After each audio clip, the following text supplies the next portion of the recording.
그런즉 너희가 어떻게 살아가야 할 것을 조심스럽게 자세히 살펴서 지혜 없는 어리석은 자들 같이 말고 오직 지혜로운 자들 같이 세월을 아끼라. 왜냐하면 그 날들이 악하기 때문이니라. 그러므로 너희는 어리석은 자들이 되지 말고 오직 주님의 뜻이 무엇인지를 깨달으라. 너희는 포도주에 취하지 말라. 이는 낭비하는 것이니 오직 성령님으로 충만하심을 받으라. 너희는 시편들과 찬송들과 영적으로 신령한 노래들로 서로 말하며 너희의 마음으로 주님께 곡조를 만들어 노래하며 모든 일에 우리 주님 예수 그리스도의 이름으로 언제나 아버지 하나님께 감사를 드리며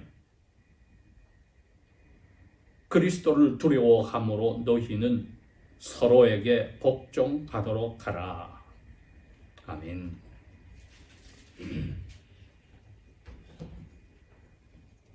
에베소 교회는 요한계시록에 보니까 그리스도를 주님으로 받아들였을 그 초기 당시에는 굉장히 그 사랑이, 그리스도를 향한 사랑이 뜨거웠다고 했습니다.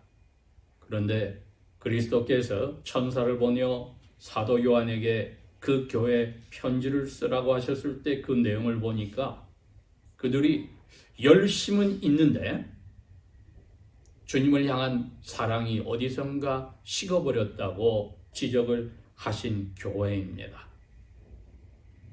이 교회가 오늘날에야 사라지고 없지만은 그 당시에는 분명히 예수 그리스도의 사랑을 무척이나 많이 받았던 교회입니다. 그 교회에 직접 편지를 쓴 사도 요한도 이 교회에서 목회 생활을 하였고, 사도 바울이 자기의 영적 아들로 생각하는 디모데도 여기서 목회 생활을 하였습니다. 그러니 특별히 주님께 사랑을 받은 교회인 것은 확실합니다.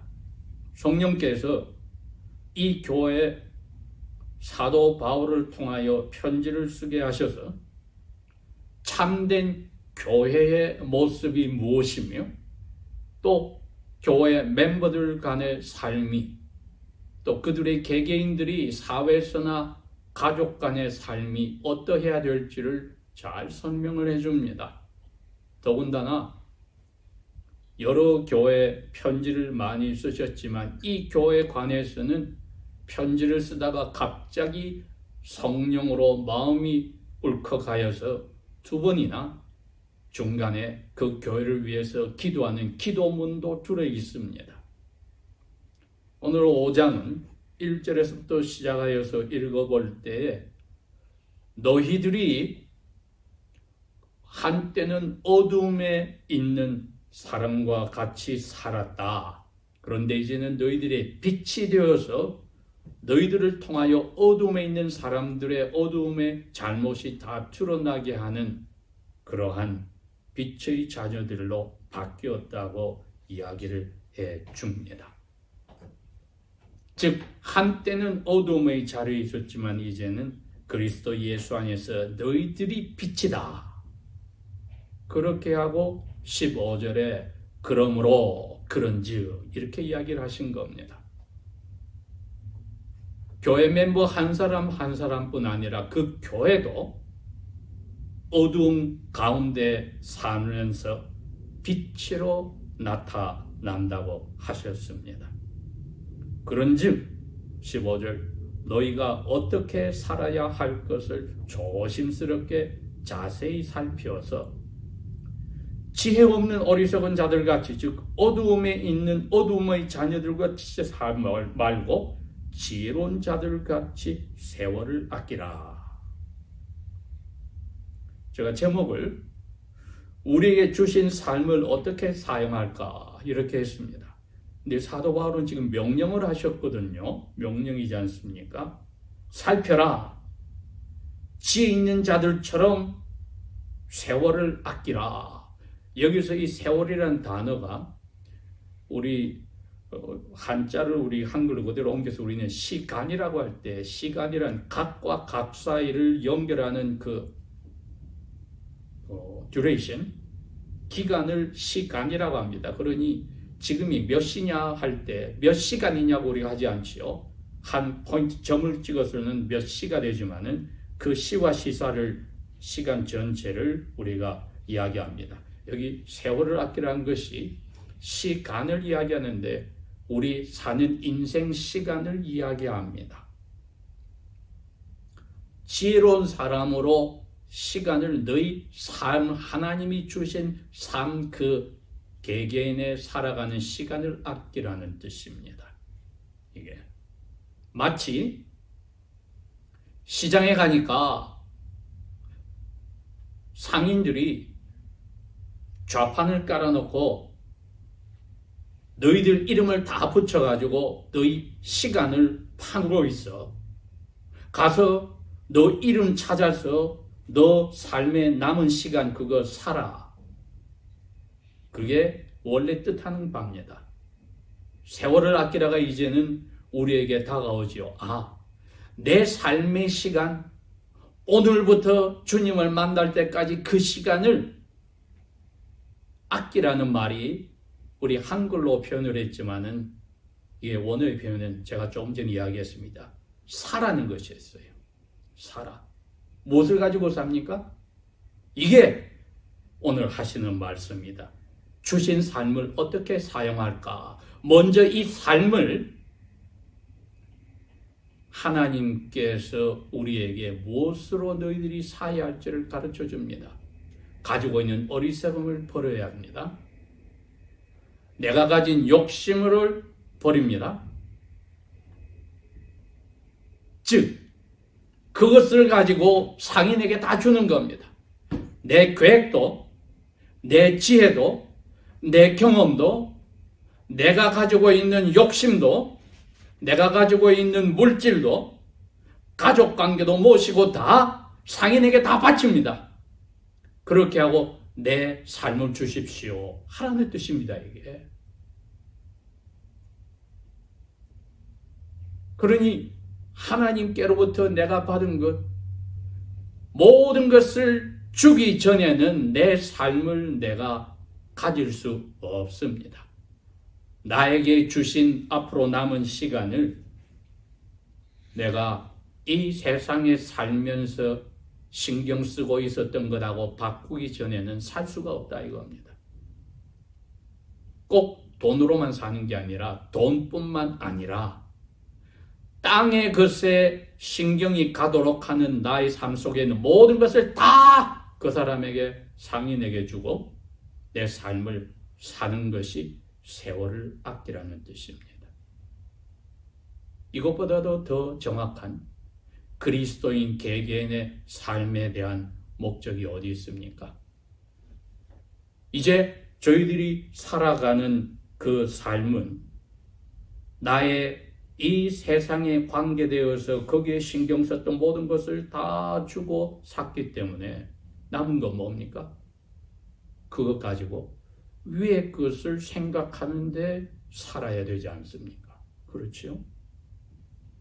그러니 땅에 관계된 것으로 초점에 가 있던 것을 다 줘버렸어요. 어떤 때는 주님이 너 생명까지 바쳐야 될 수가 있어. 다 줬어요. 그래서 내가 남은 삶을 사는데 그 전까지는 어떻게 살았다 할지라도 주님께서는 사도 바울을 통하여 이제는 이거 지혜롭게 너 삶을 위의 것을 생각하고 써야 돼. 이게 골로새 교회 3장에 그 교회 주신 말씀하고도 같습니다. 땅의 것을 더 이상 생각하지 말고 위의 것을 생각해라. 그게 하나님 계신 그리스도 예수께서 아버지의 오른쪽에 계신 그리고 우리를 위하여 오실 그날을 생각하는 그 관점으로 남은 너희 삶의 그 시간을 다 쓰라는 것입니다. 그것이 지혜롭게 쓰는 방법이 되겠지요. 지혜롭게 쓰자.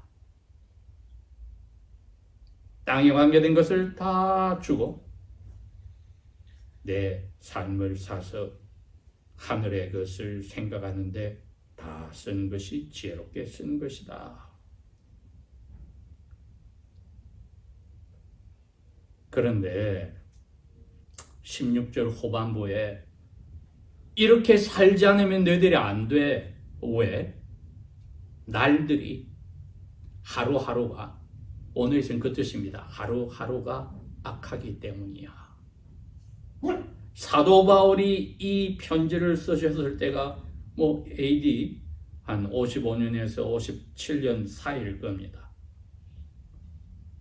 1500년대 켈빈 선생이 이 부분에 설명을 할 때 그럽니다.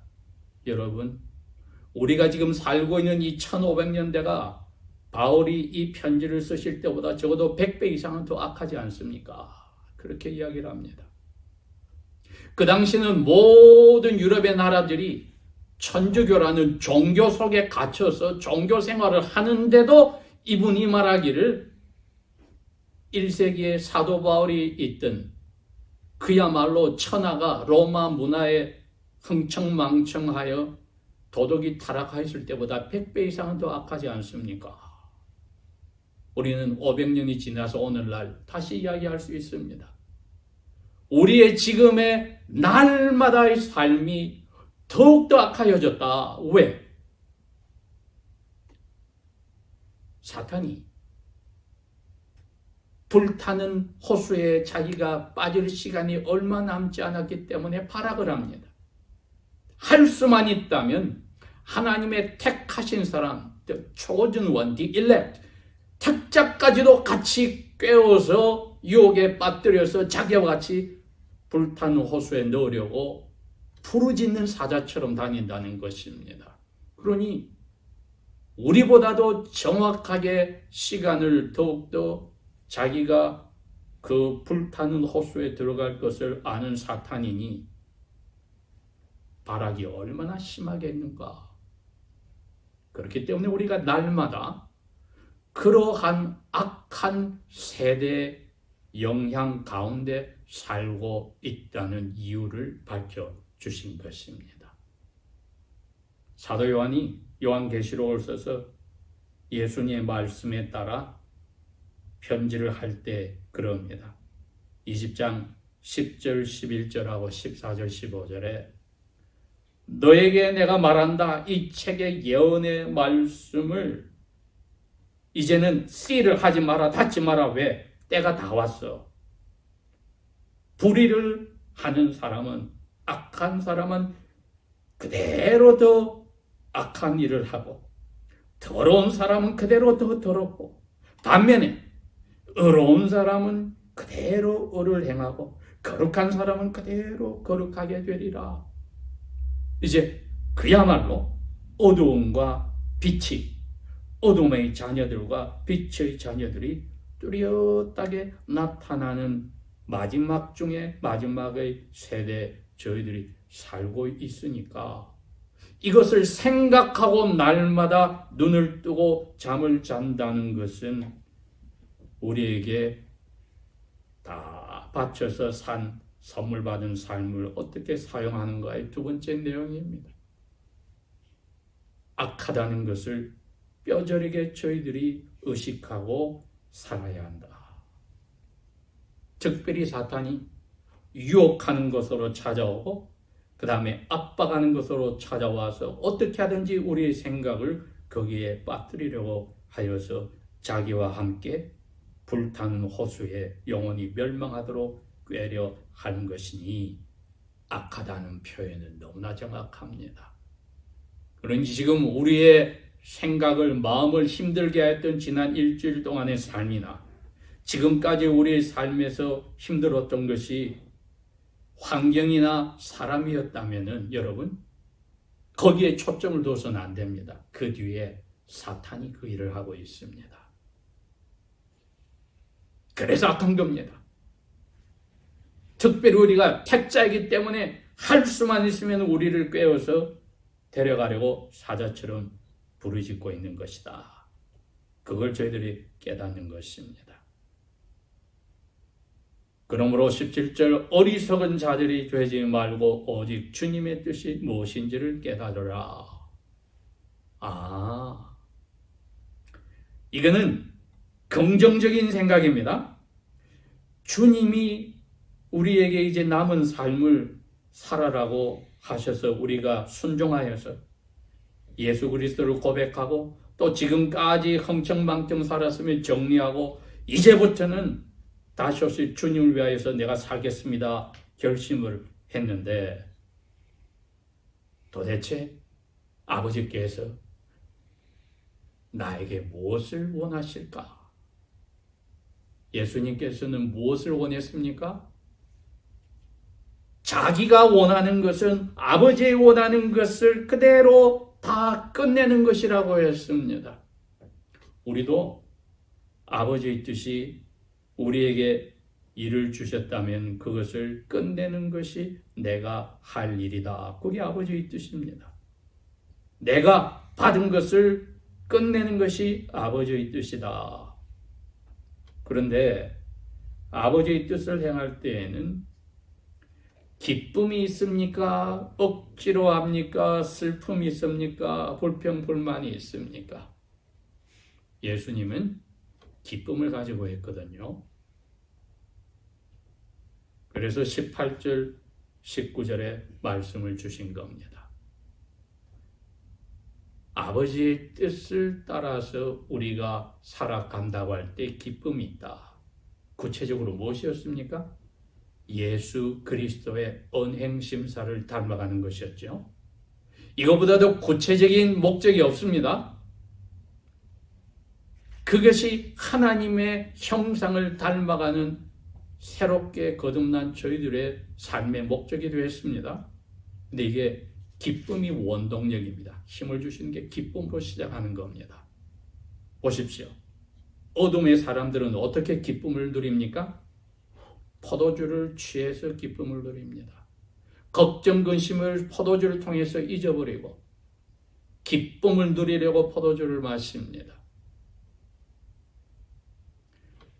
그렇지만 하나님의 자녀들은 이렇게 하는 것은 너희들이 다 바쳐서 너희 인생의 삶을 사가지고 낭비하는 거야. 그런 식으로 너희들이 기쁨을 가져서는 안 돼. 오직 성령님으로 충만하여서 기쁨을 가져야 되는 거야. 아버지의 뜻을 알아서 성령 충만으로 기쁨을 유지해야 한다. 기쁨을 표현하는 방법이 여기에 나와 있네요. 19절과 20절에 나와 있습니다. 기쁜 사람이 콧노래도 부르고 자기도 모르게 흥얼거리고 나오는 것, 이게 성령 충만한 사람들에게 하나님이 보여주시는 겁니다. 하나님의 나라에서 아버지의 뜻을 알아서 모든 면에서 예수님을 닮아가겠다 하고 결정하고 나니까 성령님이 지혜를 주셔서 너는 나를 통하여서 기쁨을 누려야 돼.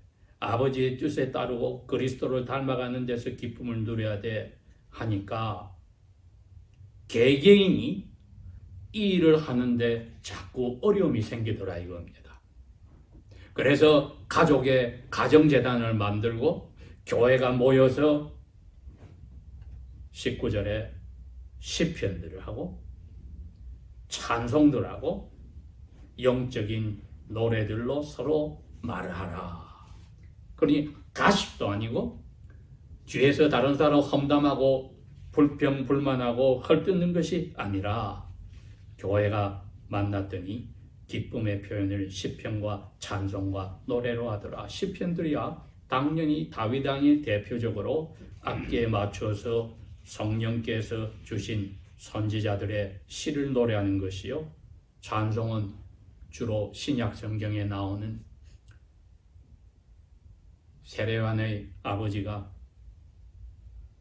봉우리가 되어서 입이 열렸을 때 하는 찬송이나 예수님이 처음 어린애로 성전에 갔을 때 시므온이 나타나서 성령의 감동으로 하는 찬송과 같은 예언적인 찬송을 이야기하고, 영적인 노래는 그 외 모든 주제들을 통하여서 성경에서 우리의 마음에 올려줄 때 하는 찬송, 이 세 가지 전체가 다 마음으로서 주님께 곡절을 만들어 노래한다.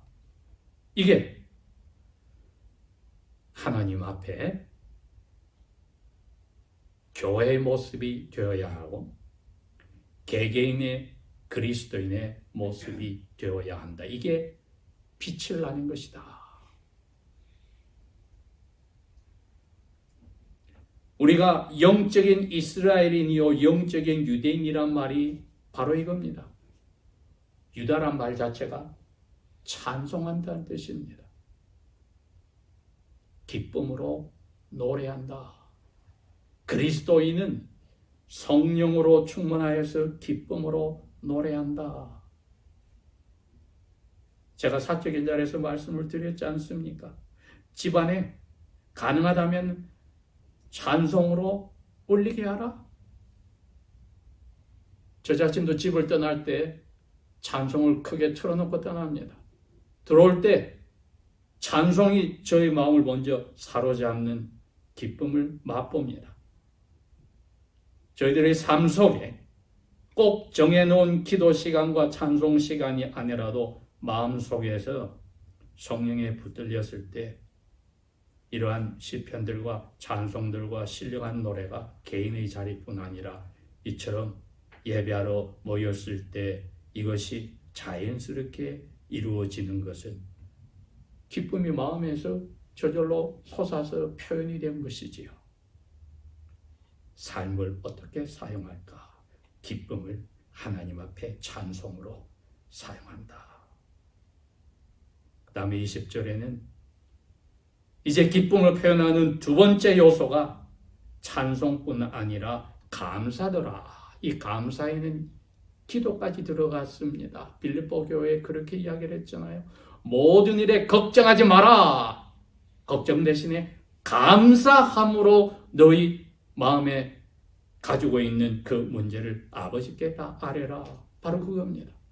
그래서 여기에 모든 일에 우리 주님 예수 그리스도 이름으로 언제나 아버지 하나님께 감사를 드려라.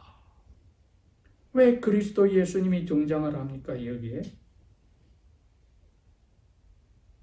예수님께서 제일 우리가 감당할 수 없고 스스로 해결할 수 없는 죄의 문제를 해결하셨기 때문입니다. 이것이 해결나는 사람은 어느 순간에 불려가더라도 하나님 앞에 감사할 조건이 차고 넘칩니다.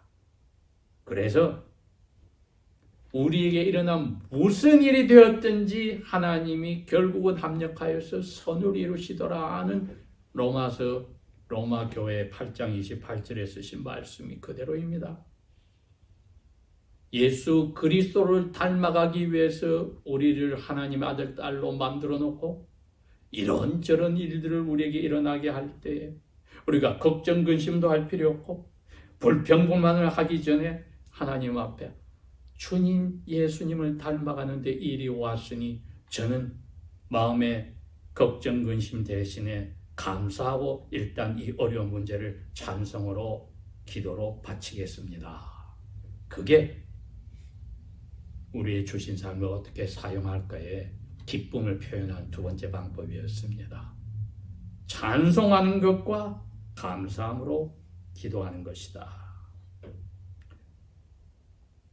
그런데 개개인으로만은 살아갈 수 없으니 교회가, 부부가, 가족이 전체가 사랑 관계에서 그리스도를 두려워함으로 혹은 하나님을 두려워함으로 서로에게 복종하도록 하라. 이게 아주 중요한 말씀입니다. 서로에게 왜? 어느 그리스도인도 혼자 섬처럼 살 수 없으니 서로가 서로에게 하나님이 주신 의무와 특권을 가지고 서로에게 서비스하고 섬기는 의무와 특권을 가지고 있다. 지금 그 이야기를 하는 겁니다. 그 뒤에 우리를 자신의 몸의 지체로 만드신 예수 그리스도와 하나님을 두려워하는 마음으로 특별히 예를 들었습니다. 아니, 대통령이 나에게 복종해라 말입니까? 남편이 아내에게 복종해라 말입니까? 아버지가 아들에게 복종해라 말입니까? 이렇게 엉뚱한 비이성적인 질문을 하는 게 아니란 거죠. 왜? 그리스도께서 우리를 혼자 못 살게 서로에게 섬기게 살도록 만들어 놓으셨기 때문에 서로를 사랑하라는 명령을 먼저 주셨습니다. 내가 새 계명을 너희에게 주노니 서로 사랑하라. 그 다음에 뭐라고 하셨냐 하면은 내가 너희들에게 온 것은 대접받고 섬김을 받을 게 아니라 섬기려고 왔어. 그리고 내 생명을 섬기는 마지막 값으로 치르고 많은 사람을 건져주려고 온 거야. 그걸 우리가 이해한다면은 에베소 교회에 이 쓰신 서로에게 복종하라는 정신을 이해를 합니다. 왜? 이게 서로에게 도움이 되는데 초점이 가 있거든요. 자기 자신에게 도움이 되는 것이 아니라 상대방에게 도움이 되는 이웃 사랑에 도움이 되는 것을 가니까 가장 가까운 이웃이 연약한 아내요. 가장 가까운 이웃이 자기 아들, 딸이니 6장 4절에 뭐라고 했습니까? 아버지들아, 자녀들 화내게 하지 마. 그 대신 훈련과 양육으로 키워. 바로 이런 식으로 우리에게 서로에게 복장을 해서 엄마 이제 내 말 들어야 돼. 이런 이야기가 아니란 거지요. 예수 그리스도께 받은 서로 사랑하고 섬기라는 정신에서 개개인의 인격을 존중해서 그렇게 하고 어떤 때에는 자문의 말씀처럼 어린애들의 마음에는 어리석음이 들어있어서 매가 아니고는 빠져나가지 않으니 철화할 때는 치는 것도 그리스도께 순종하여서 그 자녀의 영혼을 인정해서 치는 것이 되니 이것이야말로 에베소 교회 교인들이 모여서도 기쁨을 그렇게 표현하고 흩어져서도 가정에서도 기쁨을 예수 그리스도를 두려워하는 마음으로 표현함으로써 남은 삶을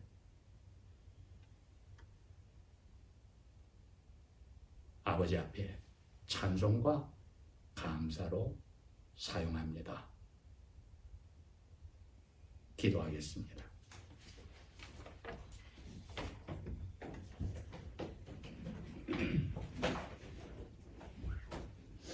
아버지 하나님, 성령께서 저의 마음을 날마다 채워주셔서 사탄에 던져놓은 그 어디에도 저희들의 마음이 뺏기지 않게 하시고 기쁨이 계속하여 넘쳐날 때 찬송과 감사의 기도로 남은 삶을 쓰여지게 하소서. 돌아가시는 그 저녁에도 제자들을 이끌며 찬송으로 기도로운 시내를 지내신 예수님의 닮아가며 저희들이 기쁨으로 그 뒤를 따라가게 하소서. 성령이여 날마다 근심과 탄식 대신에 저희를 충만케 하여 기쁨을 만끽하게 하소서. 예수님 이름으로 감사 기도합니다. 아멘.